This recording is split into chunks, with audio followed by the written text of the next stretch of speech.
శ్రీ గురుభ్యో నమః. శ్రీ మహాగణపతే నమః. 22 జూన్ నుండి 5 జూలై వరకు పౌర్ణమి నుండి అమావాస్య వరకు కన్యా రాశి వారికి ఎలా ఉండబోతుందనేది చూద్దాం. ఇక 2 వారాలు అంటే పక్షకాలంలో ఎలా ఉండబోతుందో మనం గమనించినట్లయితే ఈ రాశి వారికి వచ్చేటప్పటికి అనుకూలమైనటువంటి కాలంగానే చెప్పొచ్చు. కన్యా రాశి వారికి జన్మరాశిలోకి వచ్చేటప్పటికి జరుగుతున్నటువంటి కేతుగ్రహ సంచారం, సప్తమంలో రాహుగ్రహ సంచారం జరుగుతున్నది. రాహు సప్తమంలో జరుగుతున్నప్పుడు వైవాహిక జీవితంలో చిన్న చిన్న కష్టాలు అనేవి ఎక్కువగా ఉంటాయి, వైవాహిక బాధలు. అదేవిధంగా జన్మరాశిలోకి వచ్చేటప్పటికి మనం గమనించినట్లయితే కేతుగ్రహ సంచారం ఇది ఆరోగ్యపరంగా కూడా మానసికంగా కూడా కొన్ని కొన్ని కష్టాలను కలిగించే విధంగా ఉంటుంది. కానీ ఈ రాశి వారికి షష్టమంలో శనిగ్రహ సంచారం అనేది పూర్తి బలాన్ని ఇవ్వగలుగుతుంది. శత్రు సంబంధితమైన విషయాలు అనుకూలమైనటువంటి ఫలితాన్ని, పేరు ప్రఖ్యాతల్ని, సంఘాల గౌరవాన్ని, గుర్తింపుని ఇవ్వగలుగుతుంది అన్నమాట. సో కన్యా రాశి వారికి వచ్చేటప్పటికి అనుకూలమైనటువంటి ఫలితంగానే చెప్పొచ్చు. అదేవిధంగా ఈ రాశి వారిని మనం ఇంకా బాగా గమనించినట్లయితే ఈ 2 వారాల్లో వచ్చేటప్పటికి రాజ్యస్థానంలో రవి, బుధుడు, శుక్రుడు కలిసినటువంటి త్రిగ్రహ యోగం జరుగుతున్నది అన్నమాట. ఈ 3 గ్రహాలు కలిసినటువంటి యోగా రీత్యా ఈ రాశి వారికి వచ్చేటప్పటికి అనుకూలమైనటువంటి ఫలితంగా చెప్పొచ్చు. ఉద్యోగపరంగా అనుకూలంగా ఉంటుంది. నూతన ఉద్యోగ ప్రయత్న సంబంధితమైన విషయాల్లో అనుకూలమైనటువంటి సానుకూలమైనటువంటి ఫలితాలు ఎక్కువగా పొందడం అనేది జరుగుతుంది. ఉద్యోగ ప్రయత్నాల్లో సానుకూలంగా ఉంటుంది. నూతన ఉద్యోగం ప్రయత్నం చేసినప్పుడు వాటిలో సానుకూలమైనటువంటి నిర్ణయాలు, ఫలితాలు ఎక్కువగా రావడం అనేది జరుగుతుంది అన్నమాట. ఇది ఒక మానసికంగా కూడా కొంత బలాన్ని ఇవ్వగలుగుతుంది. రాశి వారికి గతంలో జరిగినటువంటి పంచగ్రహ కూటమి నుండి విముక్తి అనేది పొందగలుగుతున్నారు. ఎందుకంటే 15వ తారీఖు 16వ తారీఖున రవి మరి వాటితో పాటు శుక్రుడు 12వ తారీఖున మారటం అనేది జరిగింది. బుధుడు, రవి వచ్చేటప్పటికి 15వ తారీఖున మారారన్నమాట.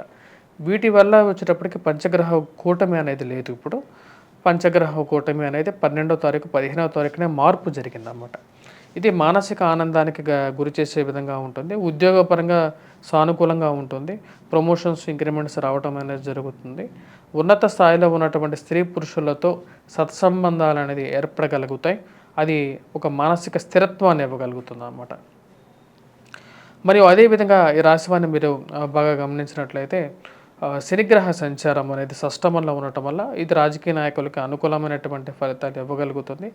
మరియు అదేవిధంగా రియల్ ఎస్టేట్ సంబంధితమైనటువంటి వ్యాపారాలకు కూడా సానుకూలమైనటువంటి ఫలితాలు ఇవ్వగలుగుతుంది అన్నమాట. ఈ రాశి వారికి మనం బాగా గమనించినట్లయితే గురువు యొక్క బలం అనేది బాగా కలిసి వచ్చింది. గురువు భాగ్యస్థానంలో సంచారం చేస్తున్నప్పుడు యోగ్యాన్ని ఇవ్వగలుగుతాడు. జన్మ రాశి యొక్క వీక్షణ అనేది ఉంది. ఎందుకంటే శనికి గురువుకి వచ్చేటప్పటికి 2 దృష్టులు అనేది ఉంటాయి. త్రిపాద దృష్టిలో వచ్చేటప్పటికి పంచమ దృష్టి, భాగ్య దృష్టి అనేది 2 యోగకారకమైనటువంటి దృష్టులు. ఆ దృష్టిలో జన్మరాశిలో ఎప్పుడైతే గురుగ్రహ దృష్టి పడుతుందో ఆరోగ్యపరంగా అనుకూలంగా ఉంటుంది. ఇంకో దృష్టి వచ్చేటప్పటికి భాగ్య దృష్టి అంటే గృహం కొనుక్కోవటానికి అనుకూలమైనటువంటి ఫలితాన్ని ఇవ్వగలుగుతుంది అన్నమాట.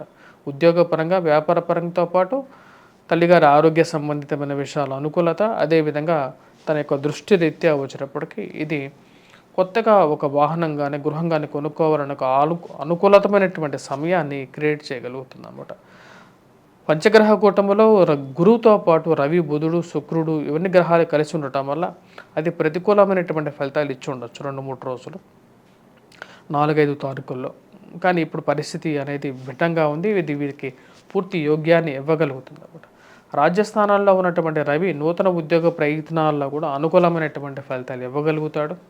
ఇంక్రిమెంట్స్, ప్రమోషన్స్లో కూడా కొంచెం ముందు ఉండటానికి, నూతన ఉద్యోగ ప్రయత్నాల్లో సానుకూలమైనటువంటి ఫలితాలు రావడానికి ఈ యొక్క కాలం అనేది యోగిస్తున్నది అన్నమాట. అంటే నెల రోజుల పాటు రవి ఒక స్థానంలో ఉంటాడు కాబట్టి నెల రోజుల పాటు అనుకూలమైనటువంటి ఫలితాలు ఎక్కువగా రాగలుగుతాయి. మరియు అదేవిధంగా ఈ రాశి వారికి వచ్చేటప్పటికి సప్తమంలో ఉన్నటువంటి రాహు వచ్చేటప్పటికి ఈ యొక్క రిలేషన్షిప్స్లో ఎక్కువగా ఇష్యూస్ అనేవి క్రియేట్ చేయగలుగుతాడు. అంటే వైవాహిక జీవితంతో పాటు ప్రేమ సంబంధితమైనటువంటి వ్యవహారాల్లోనూ ప్రతికూలమైనటువంటి ఫలితాలు ఎక్కువగా ఇస్తాడు. మీరు అనుకున్న వాటికి, చెప్పే మాటకి పొంతన లేకుండా కొంచెం మార్పు చేర్పులు అనేవి మీ లైఫ్లో మీకు కనపడుతూ ఉంటాయి. అష్టమంలో మనం గమనించినట్లయితే అష్టమంలో సంచారం ఉన్నటువంటి కుజుడు ప్రతికూలమైనటువంటి ఫలితాలు ఎక్కువగా ఇస్తున్నాడు ఈ యొక్క రాశి వారికి.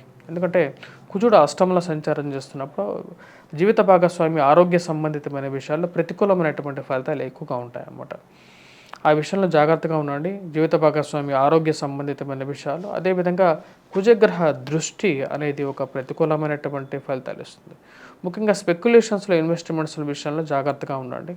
స్పెక్యులేషన్స్‌లో స్టాక్ మార్కెట్‌లో ఇన్వెస్ట్‌మెంట్ చేసేటప్పుడు ఈ యొక్క కుజగ్రహ దృష్టి అనేది లాభస్థానం మీద పడుతున్నది కాబట్టి, మరియు అదేవిధంగా ఫైనాన్షియల్‌గా వడ్డీకి అప్పు ఇచ్చేటప్పుడు ఎవరికైతే నమ్మి డబ్బిస్తారో అది కూడా ఈ యొక్క రాబోతున్నటువంటి కాలం ఈ 2 వారాల్లో కూడా కుజుడు సరైనటువంటి స్థితిలో లేడు. మరియు తన యొక్క దృష్టి త్రిపాద దృష్టి అంటారనమాట. అంటే అష్టమ దృష్టి, మరి సప్తమ దృష్టి, అదేవిధంగా దృష్టి ఉంటుంది. ఈ దృష్టిలు అనేవి అంతగా ప్రతికూలమైనటువంటి ఫలితాలు ఎక్కువగా ఇస్తాయి. తన యొక్క స్థానం కూడా అంత అనుకూలంగా లేదు కాబట్టి తగు జాగ్రత్తలు తీసుకోండి. డబ్బు ఇచ్చేటప్పుడు చాలా చాలా జాగ్రత్తగా ఇవ్వండి. అసలు ఇవ్వద్దు. ఇవ్వకుండా 2 వారాలు కొద్ది గ్యాప్ పెట్టుకోండి.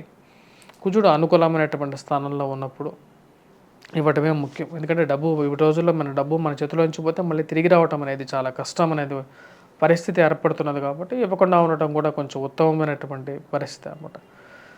సరే, ఈ యొక్క వారంలో ఈ 2 వారాల్లో ఈ పక్షకాలంలో మొదటి వారం కన్నా 2 వారానికి డిఫరెన్స్ ఎలా ఉంది అంటే, ఈ యొక్క రాశి వారికి వచ్చేటప్పటికి లాభస్థానంలోకి బుధగ్రహ సంచారం అనేది 29వ తారీఖున స్టార్ట్ అవుతుంది.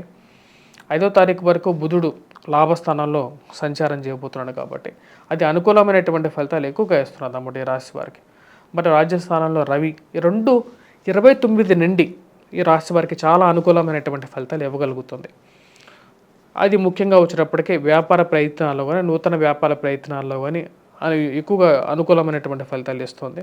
కొత్త స్నేహితులు, కొత్త బంధువులు ఏర్పడటానికి అనుకూలమైనటువంటి గ్రహస్థితి ఏర్పడుతున్నది 29 నుండి. అది లాభించే విధంగా ఉంది రాశి వారికి. ధన సంబంధితమైన విషయాల్లో కూడా ఎక్కువగా లాభించే విధంగా ఉంది. ఈ రాశి వారు చేసుకోవాల్సినటువంటి పరిహారాలు, ఎటువంటి పరిహారాలు చేసుకున్నట్లయితే వీరికి ఎక్కువగా అనుకూలమైనటువంటి ఫలితాలు పొందడం అనేది జరుగుతుందనేది చూద్దాం. ఈ రాశి వారికి వచ్చేటప్పటికి ముఖ్యంగా శని అనుకూలంగా ఉన్నాడు. రాహుకేతువులు ఇద్దరు సరైనటువంటి స్థితిలో లేరు. మరియు అదేవిధంగా ఈ రాశి వారికి వచ్చేటప్పటికి అష్టమంలో కుజగ్రహ సంచారం జరుగుతున్నది. అష్టమంలో కుజగ్రహ సంచారం జరుగుతున్నప్పుడు దాని ప్రతికూలమైనటువంటి ఫలితంగా ఉంటుందన్నమాట. ఆ యొక్క ఫలితం కోసం, ఆ ప్రతికూలమైనటువంటి ఫలితం నుంచి బయటకు రావడం కోసం సుబ్రహ్మణ్యేశ్వర స్వామి ఆరాధన చేసుకోవాలి. రాహుకేతులు ఇద్దరికి పరిహారం చేసుకోవాలి. మరి అదేవిధంగా మరిన్ని సానుకూలమైనటువంటి ఫలితాల కోసం గాయత్రి మంత్ర జపం చేసుకొని మెడిటేషన్ చేసుకున్నట్లయితే చాలా అనుకూలంగా ఉంటుంది. దత్తాత్రేయ స్వామి ఆరాధన అనేది కంపల్సరీగా చేయాలి.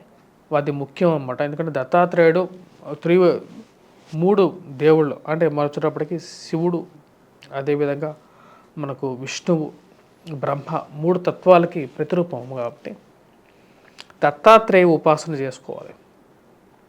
అది మనకు ధర్మం చెప్తుంది. స్వస్తి.